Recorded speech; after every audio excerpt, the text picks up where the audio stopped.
September 10th, 3:42 a.m. He couldn't pray, couldn't find the words. Monday night, Bobby Sullivan walked in. I need someone to know the truth, in case something happens to me. And then something happened, and Patrick said nothing.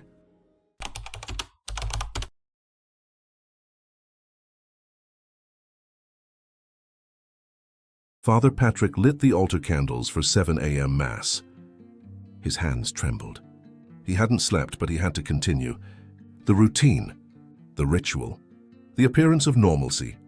12 parishioners arrived for morning Mass, the same faces as always. Mrs. Henderson, 78, widow, front row every day. Mr. O'Brien, retired dock worker, second row. The Costa family with 3 small children. Everyone looked at Father Patrick the way they always did, with respect, trust, faith. And he looked back and felt sick. In the name of the Father, the Son and the Holy Spirit, Patrick began the Mass. Automatic voice. Words memorized from 30 years of priesthood. But when it came time for the homily, he stopped at the pulpit, looked at the faces waiting for his words of wisdom. And for the first time in decades, he didn't know what to say. Because how do you preach about truth when you live a lie? How do you speak about courage when you're a coward? How do you offer absolution when you can't forgive yourself? Today's gospel speaks of the Good Shepherd, Patrick finally said, voice hoarse. The one who knows his sheep, who protects them, who would give his life for them. He stopped again, looked at the crucifix above the altar. But what if the shepherd fails? What if he sees danger coming and doesn't warn the flock? What if his cowardice, his omission, costs lives? Mrs. Henderson frowned. This wasn't a normal homily. What does that shepherd do then? How does he live with himself? How does he keep wearing the cassock and pretending he has the right to guide others when he himself got lost so long ago? Patrick looked at the confused faces, realized he'd said too much, or not enough. Pray for those who carry invisible burdens, he ended abruptly. Pray for those who sinned by omission, for those who knew and didn't speak, amen. Patrick was removing his vestments when Mrs. Henderson knocked on the sacristy door. Father, are you all right? That homily didn't sound like you. I'm just tired, Helen, didn't sleep well. Is it because of the body they found? Bobby Sullivan? Oh, she lowered her voice. I heard he stayed at Sarah's Inn. He came to the church Monday night, didn't he? Patrick froze. How do you know that? I was leaving the rosary meeting at 8 p.m. Saw a man going in. Thought it was strange, someone entering so late. But it's God's house, always open. She looked at Patrick with concern. Did you speak with him? Briefly, and now he's dead. Helen made the sign of the cross. God rest his soul. Patrick didn't respond. Because he wasn't sure if God would rest Bobby, or if God still listened to Father Patrick Doyle's prayers. At 9:30 a.m., Sheriff Tom Bradley walked into the church. Patrick was cleaning the altar. He knew Tom would come. It was only a matter of time.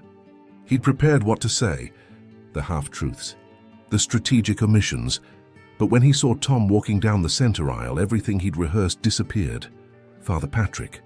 Sheriff, I need to ask some questions about Monday night. A witness said they saw Bobby Sullivan entering the church around 8 p.m. Were you here? Patrick nodded slowly. I was. Did he speak with you? Pause, too long. Patrick realized it. Briefly, he wanted to light a candle. We talked for a few minutes. Then he left. What time? Around 8:30, maybe. What did you talk about? Patrick looked at the crucifix. Spiritual matters, confession, Tom wrote in his notebook. You know that what's said in confession is protected by sacramental seal. But was this a formal confession? Was he in the confessional? No, but still. These were private matters. Tom closed the notebook. Father, I understand pastoral confidentiality, but Bobby Sullivan was murdered. If he said something that could help us find who did this, he didn't say who was threatening him, if that's what you're asking. Tom stopped. I didn't say he was being threatened. How do you know that? Patrick closed his eyes. The mistake, the stupid slip. 30 years as a priest, hearing confessions, keeping secrets. And now, when it mattered most, he gave something away without realizing. He was nervous, Patrick said quickly, looking over his shoulder while we talked. I assumed someone was threatening him. Assumed. Tom wasn't convinced. Father, You were probably the last person to see Bobby Sullivan alive. Anything he said could be crucial. I wish I could help more. Wish? Or can't? Tom took a step closer. Because I have the impression there's something you're not telling me. And if Bobby trusted you with something that could have saved his life, and now he's dead because you kept silent, are you accusing me of something, Sheriff? I'm saying a man is dead. And you knew him. And you're lying about something. Patrick didn't respond, because Tom was right, and they both knew it.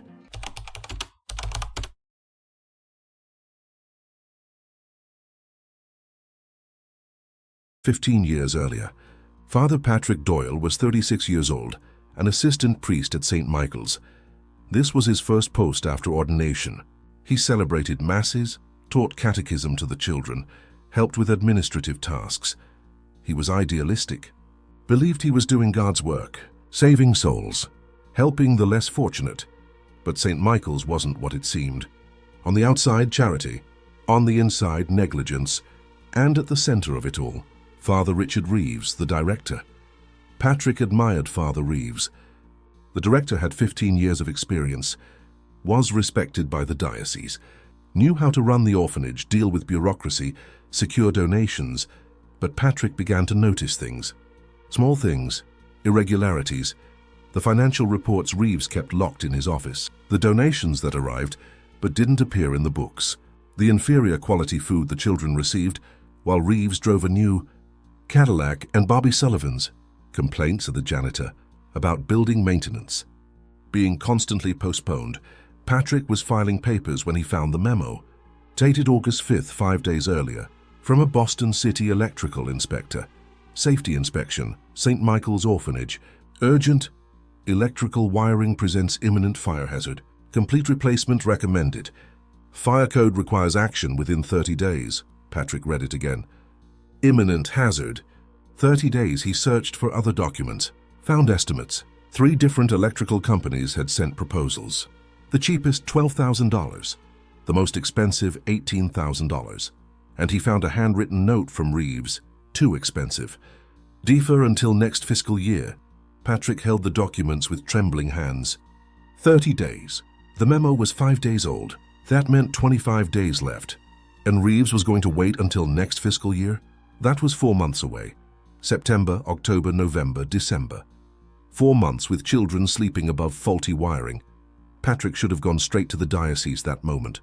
Should have reported it. Should have forced action, but he didn't. Because Father Richard Reeves was his superior. Because Patrick was new, inexperienced. Because he didn't want to cause problems. Because he convinced himself that Reeves knew what he was doing. Because it was easier to trust. Easier to obey. Easier not to make waves. So Patrick put the documents back, closed the file, and said nothing. 5 days later, Bobby Sullivan found Patrick in the hallway. "Father, did you see the reports about the wiring?" Patrick hesitated. "I saw some documents. Then you know it's dangerous. Very dangerous. I showed Father Reeves 3 times. He doesn't care. Says there's no money. I'm sure Father Reeves will take care of it." Bobby shook his head. "With all due respect, Father, he won't. I've worked here 5 years. I know how he operates. He diverts money, uses donation funds for himself, and now he's risking lives to save on maintenance." Patrick looked around nervously. "Those are serious accusations, Bobby. They're not accusations, they're facts. And if something happens, Father, it'll be on our hands too." Because we knew. Patrick felt the weight of those words. We knew, past tense, as if it was already too late to act. "I'll talk to him," Patrick lied. "I'll insist he takes action." Bobby looked at him with a mixture of hope and skepticism. "Please, Father. There are 43 children sleeping up there." Patrick didn't talk to Reeves. He convinced himself it wasn't his place to question administrative decisions. That Reeves had his reasons. That surely the director wouldn't deliberately risk children's lives. Patrick spent the next 8 days praying, asking for nothing to happen, for the wiring to hold, for there to be time until next fiscal year, as if God answered the prayers of cowards asking not to have to act. On August 23rd, at 2:37 a.m., the wiring didn't hold. Patrick was in his room when the alarm sounded. He woke to the smell of smoke, ran to the hallway, saw flames rising from the ground floor. The nuns were already waking the children. Screams, chaos, black smoke filling the corridors. Patrick helped evacuate, carried small children down the stairs, guided others to the emergency exit, broke windows. Did everything he could, but it wasn't enough. The smoke was too thick. The fire spread too fast. 8 children were trapped in the east wing of the second floor. Firefighters couldn't reach them in time. Patrick stood outside watching the building burn, hearing the screams fade to silence, knowing this could have been prevented, knowing he saw the memos, knowing he did nothing. At 6 a.m., firefighters had the fire under control. The east wing had collapsed. Part of the roof had fallen. St. Michael's was destroyed. Patrick sat on the front steps, shaking. Not from cold, from shock, from guilt. Father Reeves was talking to the firefighters, fire investigation chief. The diocese had already been notified. Terrible tragedy, Reeves was saying. Old building, old wiring. No way to predict. Patrick looked at him. Reeves was lying, with a serious face, with false compassion. Lying to investigators, to the diocese, to himself, and Patrick realized Reeves was going to cover it up.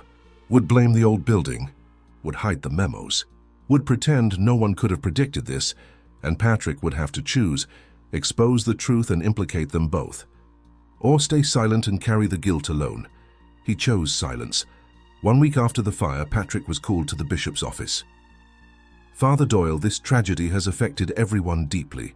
Father Reeves will continue managing St. Michael's reconstruction, but we think it's best for you to have a fresh start. Somewhere else, a transfer? For your own good.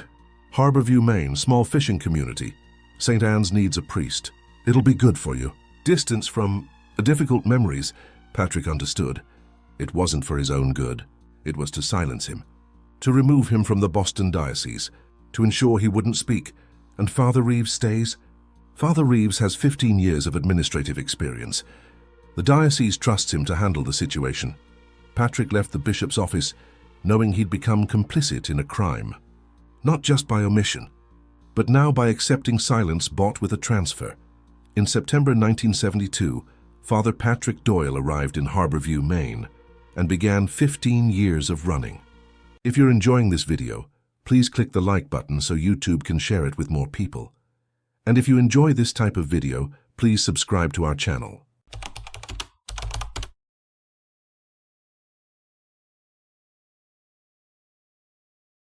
Back to the present. To the night that changed everything. The night Bobby Sullivan walked into the church. Patrick was locking the parish office when he heard the main door open. He returned to the hallway, saw a man standing near the last pew. At first glance, Patrick didn't recognize him. 15 years had passed. Bobby was 30 the last time they saw each other. Now he was 45, older, more tired, but the eyes were the same. Bobby? Bobby turned, looked at Patrick, and smiled sadly. Hello, Father. It's been a while. 15 years, Patrick said, voice failing. Everyone thought you were dead. I wanted them to think so. Needed to disappear. Just like you. Patrick swallowed hard. I didn't disappear. I was transferred. It's the same thing. We both ran, Father. I ran from Boston. You ran to Harborview. Both trying to escape that night. Patrick couldn't argue. It was true. Why did you come back? Bobby walked down the aisle looking around the church. You built a good life here. Respected, beloved by the community. Dedicated priest. 15 years pretending you don't carry the weight of 8 dead children. I didn't pretend anything. I pray for them every day. Praying isn't enough. Bobby stopped in front of Patrick. Father Reeves died 2 months ago. Rich, respected, never paying for what he did. And I decided I can't let that stand. Those children deserve justice. And we, you and I, are the only people alive who know the truth. Do you have proof? Patrick asked. I do. Memos, budgets, inspector reports. Photographs I took of the wiring. Everything documented. Bobby took an envelope from his backpack. I gave copies to Sarah Mitchell. Talked to David at the docks and asked for his testimony. And now I'm giving you one. Patrick took the envelope with trembling hands. Inside, photocopies of documents he recognized. The same ones he saw in August 1972, including the August 5th memo he'd put back in the drawer. You kept all this? I copied these documents days before the fire, afraid Reeves would make them disappear. Took Polaroid photos of the wiring. kept everything. And I spent 15 years hiding because Reeves threatened me. Said if I spoke, he'd make it look like I caused the fire. I was the janitor. Had access. Would be easy to frame me. Patrick read the documents. Every word was an accusation, not just against Reeves. Against him, too. You want to expose this publicly? Yes, and I need you to testify. You were assistant priest. You saw the memos. You knew about the danger. Your testimony corroborates everything. I can't, Patrick said. If I testify, my career ends. The diocese will expel me. I was transferred specifically to keep silent about this. 8 children died, Father, I know. Do you think a day goes by that I don't think about it? That I don't see their faces? That I don't hear the screams? Then do something about it. Stop praying and start acting. Patrick sat on the pew, head in his hands. I'm not strong like you, Bobby. I don't have courage. Bobby sat beside him. For a long moment, neither spoke. Just 2 broken men sitting in God's presence, carrying the weight of the same sin. I'm not strong either, Bobby finally said. I'm terrified, but I have to do this. Because if I don't, who will? If those of us who know don't speak, who will speak for those children? Let me think about it, Patrick said. I need time. We don't have time. I'm going to expose this week, with or without you, but it would be better with you. Your testimony carries weight. You're a priest. People believe you. Bobby stood, took something from his pocket. A microcassette. The portable recorder was clear in the 1987 era. I recorded everything I know. About Reeves. About the memos. About what I saw the night of the fire. If something happens to me, I want someone to have this. Why do you think something will happen? Because Jonathan Reeves knows I'm back. The director's son. He's protecting his father's legacy. And he won't let the truth come out easily. Bobby placed the microcassette in Patrick's hand. If I die, Father, promise you'll give this to the police. Promise you won't let my testimony die with me. Patrick held the microcassette. Small, light, but it weighed like lead. Bobby, you're scaring me. If you think you're in danger, go to the police now. I can't, not yet. I need more evidence. I need Sarah's, David's, and your testimonies. When I have everything, then I'll go. But until then, Bobby looked at Patrick. Keep this. And pray for me, Father. This time, do more than pray. If I die, speak. Don't let me die silent like those children died. After Bobby left, Patrick went to the office, looked at the microcassette, thought about listening, then decided he didn't want to know. Not yet. He locked the cassette in the desk drawer, next to other forgotten objects. Out of sight. Tuesday morning, he learned they'd found a body at Widow's Point. Tuesday afternoon, they confirmed, Bobby Sullivan, and Patrick said nothing. Kept the microcassette, kept the secret. Once again chose silence until now, until Thursday, until he realized he couldn't carry this alone anymore. That Bobby was right. Prayer wasn't enough. He had to act.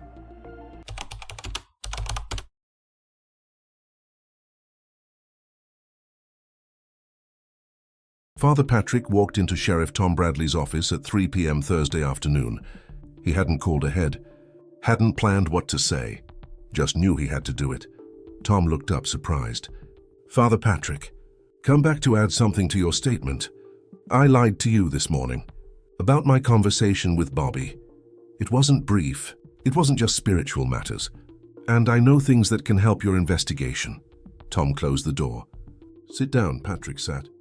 Took the microcassette from his pocket, placed it on the desk. Bobby gave me this Monday night, 3 hours before he was killed. He recorded his testimony.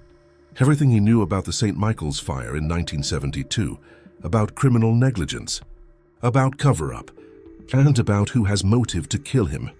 Tom picked up the cassette. Why didn't you give me this before? Because I'm a coward. Because protecting myself always seemed more important than doing the right thing. Because I spent 15 years running and couldn't stop. Patrick took a deep breath. But Bobby asked me one thing before he died. He asked me not to let his testimony die with him. And I promised. And now he's dead and I have to keep my promise. Even if it destroys everything I've built. Tom placed the cassette in a recorder. Pressed play. Bobby's voice filled the small office. Calm, methodical, telling everything. The ignored memos. Reeves's threats. The night of the fire. And then at the end, If something happens to me, look for Jonathan Reeves, the director's son. He's protecting his father's legacy. He knows I have evidence, and he'll do anything to stop the truth from coming out. I saw him the night of the fire. He was there, and he fled with documents. If I die, it wasn't an accident. It was Jonathan Reeves. The recording ended. Tom looked at Patrick. Bobby accused him directly. By name. Yes, you knew this. I didn't listen to the recording until now. But Bobby told me his suspicions, that Jonathan was monitoring him, that Jonathan discovered David Chen wasn't who he said he was, that Jonathan was eliminating witnesses. Tom picked up the phone. I need to bring Jonathan in for interrogation, now. And you'll have to give an official statement about everything Bobby told you. 3 hours later, Patrick returned to the church. But not as a priest, as a witness. He'd given his full statement about 1972, about the memos, about his omission, about the conversation with Bobby. The bishop had already been notified. The diocese would begin internal investigation. Patrick knew his priestly career was over. 30 years of service, finished. But for the first time in 15 years, he didn't feel the crushing weight of guilt. He felt something different. Not exactly peace, but relief. He knelt before the altar, not to pray for forgiveness. He didn't deserve forgiveness, but to give thanks that finally he'd done the right thing. Too late, but still. That night, the Portland Diocese issued a statement. Father Patrick Doyle had been placed on administrative leave pending investigation of events from 1972. Mrs. Henderson read the news and wept. She didn't understand. Her priest, her confessor. How could he have kept this for so long? But Patrick was no longer concerned about what people thought. He'd carried others' opinions like armor for 15 years, and that armor had become a prison. Bobby Sullivan was right. Prayer wasn't enough. Sometimes doing the right thing means losing everything. Means confessing not just your sins, but your omissions, your cowardice, your failures to act when it mattered. And sometimes, absolution doesn't come from God. It comes from finally stopping running. Friday morning, Sheriff Tom Bradley executed a warrant and detained Jonathan Reeves as the prime suspect in Robert Sullivan's murder, based on testimony from David Chen Wei-Jung, documents provided by Sarah Mitchell, and now Bobby Sullivan's recorded testimony identifying Jonathan as a threat. Patrick watched the arrest from the parish office window, saw Jonathan being placed in the patrol car, saw the man who'd killed Bobby finally being held accountable, and he thought 15 years of silence, 15 years of cowardice. And in the end, all it took was 3 days of courage, 3 days between Bobby's death and his confession. 3 days that changed everything. Sometimes we ask, when is it too late to do the right thing? The answer is never. As long as you can still speak, still testify, still choose truth over comfort, it's never too late. But it's also never early enough.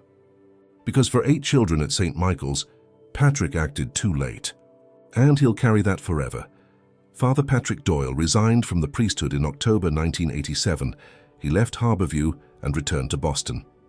Not as a priest, just as Patrick Doyle, a man trying for the first time in 15 years to live with honesty. The 8 children who died at St. Michael's finally had their names read at a public memorial. Sarah Mitchell was there. David Chen and his family were there. And Patrick was there. And for the first time since 1972, Patrick didn't feel like he was running.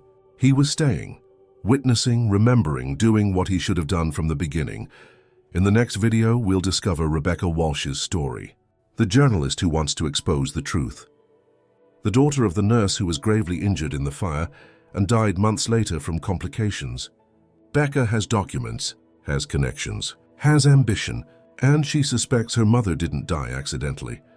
That someone silenced her because she knew too much. And now Becca is going to find out who and why. And she's going to publish everything, no matter who it destroys.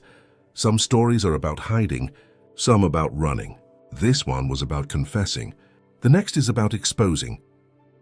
If you like this video, subscribe to the channel and share our video to help us spread our stories.